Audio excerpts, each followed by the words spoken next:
Шумовые полосы по федеральной трассе стали главной новостью во всех новостных пабликах Ингушетии. За последние дни новые искусственные неровности вызвали массу негативных отзывов всего за сутки. Вот одно из обращений автолюбителя. Наша съемочная группа решила разобраться, с какой целью сотрудники управления федеральной автодороги установили на этом участке искусственные неровности. Пока шла съемка, автолюбители не упускали случая обратиться к нам с жалобами, выражая свое возмущение по этому поводу. Была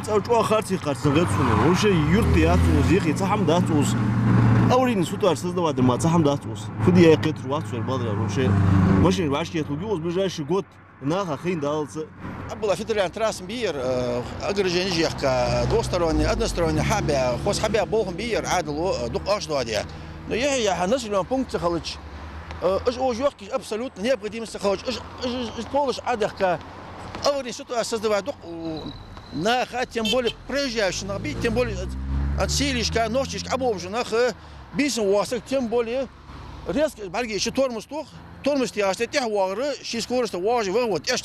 Шумовые полосы бывают разного типа. Обычно их устанавливают возле опасных участков. На случай, если водитель уснул за рулем, вибрацией и шумом, издаваемым полосами, разбудить Соню. Они, как правило, должны иметь высоту сантиметр от силы 1,5, но эти высотой в 3, которые на скорости не только разбудят, но и повредят подвеску машины. А вот и след того небольшого ДТП. В управлении ФАТ Кавказ по Ингушетии отмечают, их установили в целях безопасности на этом участке. После проведения мониторинга совместно с управлением республиканского ГИБДД этот участок протяженностью в километр они посчитали одним из опасных. По итогам 9 месяцев, если участок протяженностью 1000 метров за отчетный период, если там произошло 3 и более дорожно-транспортных происшествий или одного вида, или 5 и более дорожно-транспортных происшествий разных видов, эти участки у нас под категорией довольно опасные участки.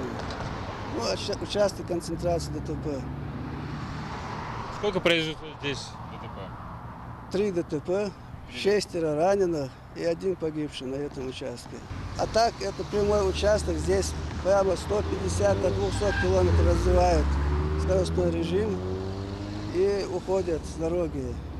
И как последствия летальным исходом. И вправду шумовые полосы заставляют многих водителей сбавить скорость на этом участке. А знак 70-50 и знак об искусственной неровности предупреждает водителя заранее. Но стоит ли их устанавливать на федеральной трассе, этот вопрос обсудили с компетентными органами. Они исходят из своей статистики. А по мнению гостей, проезжающих транзитом Ингушетию, они здесь попросту не нужны. Зачем они нужны на трассе? Это же не населенный пункт, ничего, трасса обычная. Для чего они нужны здесь? Зачем их поставили? Вот так, чтобы останавливаться? А если сзади фура будет идти? Он же меня снесет и уйдет. Почему, по-вашему, не нужны они? Ну, на таких дорогах не нужны. В городе нужны школы, садики, а здесь они не нужны. Они больше аварий создадут. Всего шумовые полосы установили на 2 участках. Второй расположился рядом с въездом Викажева, где до сих пор проходят ремонтные работы по реконструкции ФАТ Кавказ. Этот участок на самом деле сломал немало судеб. Водители к этим шумовым полосам отнеслись с пониманием и полностью оправдывают действия управления. Вот только шумовые полосы должны иметь уклон с 2 сторон, чтобы сгладить угол соприкосновения с колесами, а их начали резать только через неделю после установки. А насчет полос в Троицком водители в один голос просят их демонтировать. По итогам 12 месяцев опять будет проведен анализ дорожно-транспортных происшествий. Если ситуация будет хоть как-то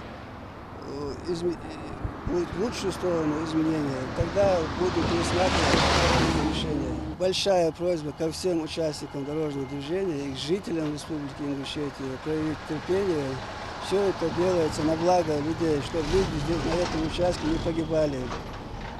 Я думаю, мы надеемся, что сознательные граждане поймут, что лучше доехать с опозданием, чем вообще не доехать. Эти новшества вызывают серьезные неудобства и могут представлять опасность для участников дорожного движения. Так, за время съемок мы наблюдали, как большинство водителей не снижают скорость перед шумовыми полосами, но и их отсутствие не обезопасит автолюбителей от лихачей на дорогах. Адам Гулоев, Султан Булгучев, Новости 24.